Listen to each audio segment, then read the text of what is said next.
Capoeira, um mistério africano ou brasileiro. A história da capoeira é envolta em mistério. Perguntar onde ela realmente surgiu é levantar dúvidas sobre o nascimento de uma prática que parece tão enraizada na cultura afro-brasileira, mas que, ao mesmo tempo, remonta às tradições africanas ancestrais. Quando tentamos responder à pergunta: a capoeira nasceu na África ou no Brasil? Confrontamos-nos com uma jornada de luta, resistência e transformação. A origem da capoeira tem gerado discussões por séculos. Muitos pesquisadores e historiadores acreditam que, embora a capoeira tenha sido consolidada e evoluída no Brasil, suas raízes estariam profundamente conectadas às tradições culturais e rituais africanos. Mas de onde exatamente vieram os primeiros capoeiristas? Como se deu essa evolução? É amplamente aceito que a capoeira tenha sido praticada, em suas formas iniciais, pelos africanos escravizados trazidos ao Brasil entre os séculos XVI e XIX. Eles carregavam consigo não apenas suas línguas e costumes, mas também sua espiritualidade e suas formas de expressão corporal.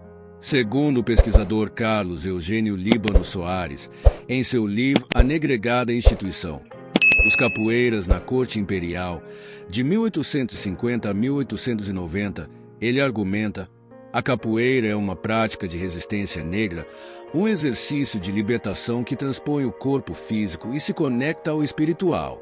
É mais do que uma luta, é um ato de sobrevivência cultural. Soares, 2001. Se a capoeira foi realmente uma herança cultural africana, por que ela ganhou tamanha força no Brasil? Por quê? De todas as práticas trazidas, a capoeira foi a que mais se destacou. Há quem diga que a capoeira cresceu em importância e relevância no Brasil porque aqui ela ganhou uma conotação de luta pela liberdade, uma forma de resistência organizada contra a brutalidade do sistema escravagista. A capoeira tornou-se uma linguagem secreta, uma dança de disfarce que permitia aos escravizados simular uma dança enquanto, na verdade, praticavam movimentos de autodefesa. Outro questionamento interessante é se a capoeira, como conhecemos hoje, já existia em algum formato na África ou se foi algo transformado, adaptado e ressignificado no contexto brasileiro. Antropólogos e historiadores divergem. Alguns acreditam que a capoeira foi inspirada em danças de combate africanas como o ngolo, uma prática dos povos bantus da região de Angola, que também envolvia movimentos circulares, chutes e giros. Já outros afirmam que a capoeira é uma criação genuinamente brasileira, surgida da mistura de influências africanas e da necessidade urgente de resistência no contexto escravagista. A pergunta permanece: a capoeira é africana ou brasileira? Talvez a resposta não esteja em um simples local de nascimento, mas na natureza evolutiva da própria capoeira. Ela representa uma fusão de culturas e identidades, sendo tanto uma prática de raiz africana quanto uma criação brasileira. Como afirma o mestre de capoeira Nestor Capoeira em seu livro Capoeira, Os Fundamentos da Malícia, a capoeira é como uma árvore cujas raízes se estendem por várias terras, mas cujos frutos brotam de uma terra que sofreu e resistiu, onde cada movimento é uma mensagem secreta de liberdade. Capoeira, 1992. O espírito da capoeira, raízes africanas e a alma brasileira.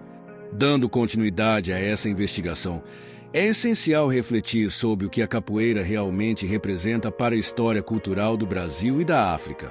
Se por um lado ela possui elementos que a vinculam diretamente ao continente africano, por outro, ela floresceu no Brasil, onde ganhou contornos únicos. Como entender essa dualidade?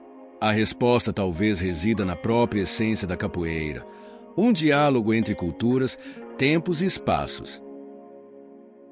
É impossível negar que os africanos trouxeram consigo, ao Brasil, formas de expressão física que envolviam o corpo, a música e o movimento. Porém, no solo brasileiro, esses elementos foram reinterpretados, ganhando novas camadas de significado.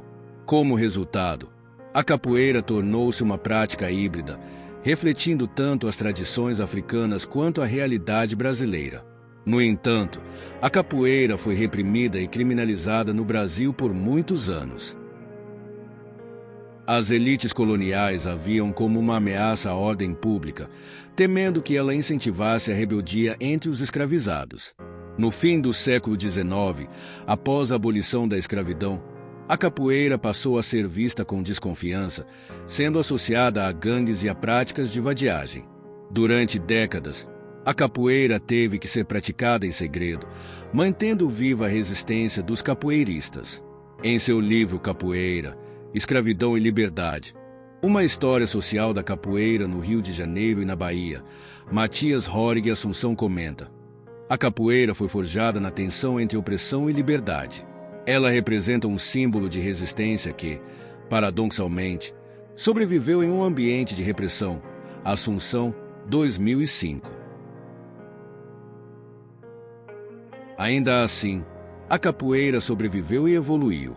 Na década de 1930, graças ao trabalho de mestres como Mestre Bimba, ela começou a ser reconhecida como uma prática cultural e, eventualmente, foi institucionalizada e difundida como um símbolo de identidade nacional. Dessa forma, a capoeira, que outrora foi vista como uma prática marginal e subversiva, ganhou o status de patrimônio cultural brasileiro. Em 2014, a roda de capoeira foi reconhecida como Patrimônio Cultural Imaterial da Humanidade pela Unesco, um marco que reconhece sua importância não só para o Brasil, mas para a cultura mundial. Mas a pergunta persiste: a capoeira pertence à África ou ao Brasil? Talvez a resposta esteja, afinal, na sua capacidade de transcender fronteiras.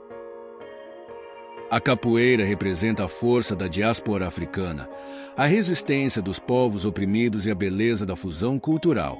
Hoje, praticada em mais de 150 países, a capoeira é um elo que conecta pessoas de diferentes origens e nacionalidades, levando adiante a mensagem de liberdade e resistência que ela simboliza. A capoeira é, portanto, uma celebração da história compartilhada entre a África e o Brasil. É a prova de que, mesmo nas condições mais adversas, a cultura e o espírito humano podem resistir e florescer. A capoeira nos lembra de que, como diz o velho ditado africano, um povo sem cultura é como uma árvore sem raízes. Ela é a ponte que une o passado e o presente, a África e o Brasil, lembrando-nos da força inquebrantável da herança cultural. Em última análise, será que precisamos mesmo escolher uma resposta definitiva sobre a origem da capoeira? Talvez a verdadeira pergunta seja outra. O que a capoeira ainda nos ensina sobre resistência, identidade e liberdade no mundo de hoje?